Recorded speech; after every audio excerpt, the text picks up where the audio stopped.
Oke guys, akhirnya karena kalian banyak banget yang minta buat review mobil baru gua, yaitu HR-V tahun 2022. Langsung aja guys, kita review kali ini. Let's go.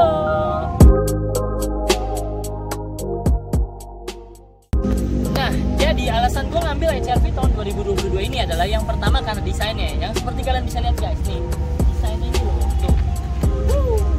Lampunya tuh keren banget ya. Terus grillnya ini satu warna sama yang bodinya. Kalau misalnya kalian beli warna yang hitam, ntar kalian grillnya dapat yang warna hitam juga karena gue putih jadi putih. Tapi ada di tipe yang RS itu grillnya beda, kayak ada chrome-chrome-nya gitu. Gue sih lebih suka yang ini ya. Dan kalau perbedaannya SE sama yang RS itu beda 100 juta. Bedanya di mesin turbo dan beberapa peritilannya aja. Tergantung kebutuhan kalian. Kalau kalian suka ngebut-ngebutan itu boleh banget, karena 0 ke 100-nya itu tuntas dalam waktu hanya hampir 8 detik aja. Yang ini 14-15 detik ya, 2 kali lipat sih. Cuman kan kalau beli mobil ini ya buat nyaman sih ya.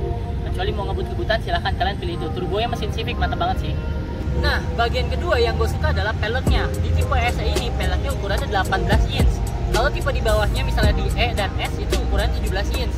Dan desain peleknya juga berbeda. Ini kayak bukan two-tone tapi dia kayak glossy gitu finishingnya. Jadi gue suka banget sih. Ini kayak gimana ya, kayak two-tone udah kelamaan sih, udah berapa tahun belakangan ini kan pelek-pelek yang bagus semuanya mobil-mobil yang tipe tertingginya pasti two-tone. Nah ini gak two-tone tapi glossy finishingnya dan ukurannya gede banget 18 inch. Gue suka banget, laki banget ini. Yang berikutnya yang gue suka lagi dari mobil ini adalah desain sampingnya, siluet sampingnya ini guys ya. Kalian bisa lihat ini kayak coupe-coupe gitu guys. Dan yang paling penting guys ini ya, atasnya panoramiknya tuh gede banget tuh. Dan yang paling kecil kacanya nih, yang paling penting nih kacanya. Kacanya emang dibuat agak kecil. Ada beberapa orang yang nggak suka, tapi ada gua pribadi sih suka. Jadi kayak sporty gitu. By the way guys, mobil ini emang lagi kotor banget, belum gua sempet cuci. Abis ini bahkan baru mau gua cuci. Tapi karena gua bertayang, jadi mau nggak mau kita review aja ya guys ya. Nah, yang paling penting nih, bagian yang paling seksi menurut gua dari mobil ini adalah lampu belakangnya. Ini LED-nya nih nyala ya dari ujung sampai sini, sampai ujung ke ujung. Terus di sini kalau nyala nih guys nih, kalian bisa lihat titik-titik kecilnya ini nyala semua. Dan ini udah LED kecuali ada beberapa lampunya aja yang masih bohlam biasa. Dan yang paling penting dari mobil ini adalah fiturnya guys ya. Di mobil ini udah dilengkapi oleh Honda Sensing. Nah di sini tuh kameranya, dan Honda Sensing ini bisa apa aja, banyak banget. Salah satunya adalah Adaptive Cruise Control. Kalian bisa jalan dan ngerem sendiri, mobil ini tuh bisa jalan dan ngerem sendiri. Jadi kalian bisa lepas gas sama ngerem tuh gak usah dipusingin lagi nantinya. Dan gak cuma itu aja, mobil ini bisa nyesuaiin garis jalan sendiri. Jadi kalian gak usah takut keluar jalur, karena mobil ini walaupun jalannya belok, kalau ada garisnya bener, mobilnya bisa belok sendiri. Jadi apalagi di jalan tol tuh ya, udah ada active cruise control, bisa mobilnya gas sama ngerem sendiri, terus bisa belok sendiri. Kalian bisa bener-bener relax banget nyetirnya. Jadi gak usah pusing-pusing, full konsentrasi lagi di depan. Konsentrasi tetap perlu, karena mobil ini bukan autonomous, ini hanya asisten. Tapi tetap aja, ini bakal menyenangkan banget experience berkendaranya. Oh ya guys, nih yang paling unik di mobil ini adalah AC-nya nih guys. Biasanya kan mobil cuma ada buka tutup doang. Ini ada semburan dari samping. Jadi kalau kalian nggak suka nyentrong ke muka, nih kalian lihat, tek, tak, ini tutup, ini buka seperti biasa. Yang ini bisa lewat samping. Jadi lebih merata ke arah belakang. Jadi nggak semua ke muka kalian. Berikutnya guys, yang gak kalah menariknya dari mobil ini adalah nih panoramic roof-nya gede banget guys. Nih bisa lihat. Serat dari ujung ke ujung. Memang di video-video mobil kompetitornya itu selalu dibandingkan karena kacanya ini, panoramic roof-nya ini dibukanya masih manual kayak begini. Apalagi yang belakang itu harus ditempel-tempel. Tapi sebenarnya banyak orang nggak sadar itu adalah ukurannya.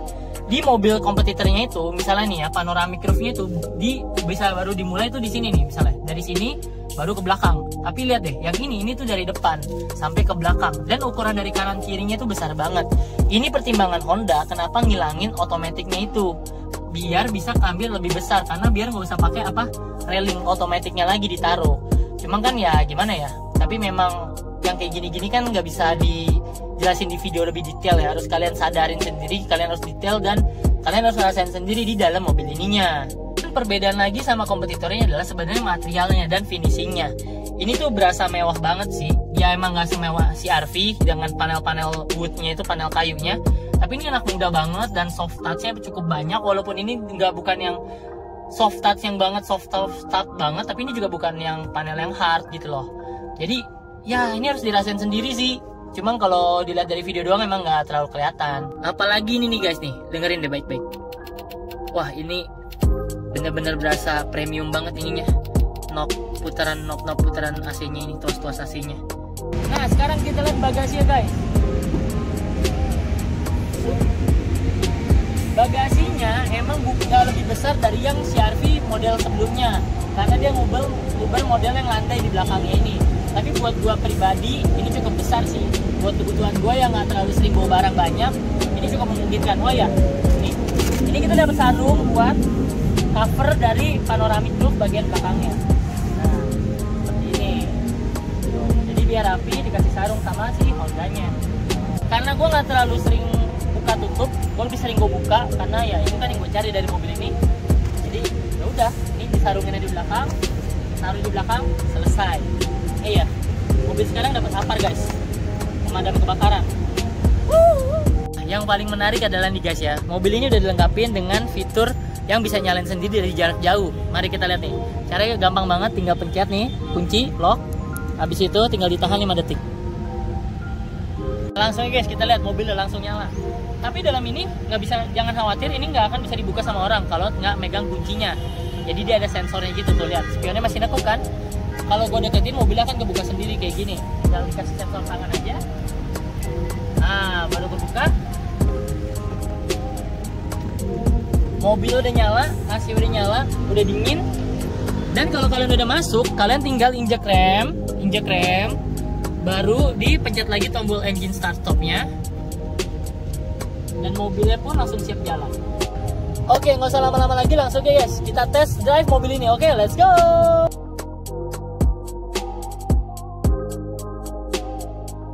Nah, langsung aja guys, mumpung jalannya agak sepi, kita tes langsung fitur si adaptive cruise controlnya ya guys ya. Bentar nih, kita langsung setting aja. Dia udah standby. Kita langsung setting aja. Dia langsung settingnya di 30 km. Nah, nanti dia akan langsung jalan maksimal 30 km dan dia akan ikutin mobil depannya.